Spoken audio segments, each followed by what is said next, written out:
हांगा तुमी पळोवपाक शकता पणजी म्युनिसिपालिटीन कचऱ्याचे डबे हांगा दवरिल्ले आसा. तरी पूण लोकांनी कचरो जळामळा उडयल्लो दिसता.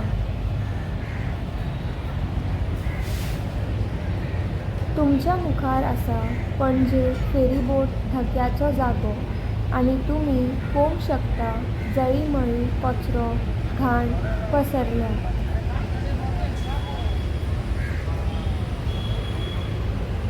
दोन फेरीबोट मदीं चड वेळाचो अंतर आसल्या कारणान लोक ह्या घाणींतच बसतात आनी तांकां रोगराईची शक्यता आसा.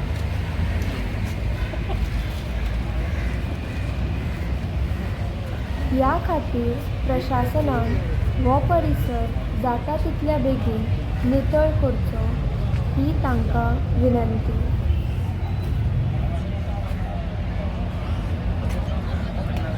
सरकारान लाखो रुपया खर्च करून ह्या जाग्याचें सुशोभीकरण केल्लें आसा.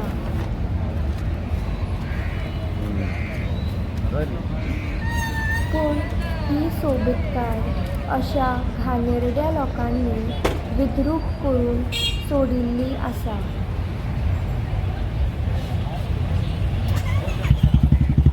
तेन्ना हांगा साफ सफाई करून हो परिसर पुन्हा नितळ आनी सुंदर करपाचे यत्न पणजी म्युनिसिपालिटीन करून घेवचे अशी तांच्या कडेन एकच मागणी आसा.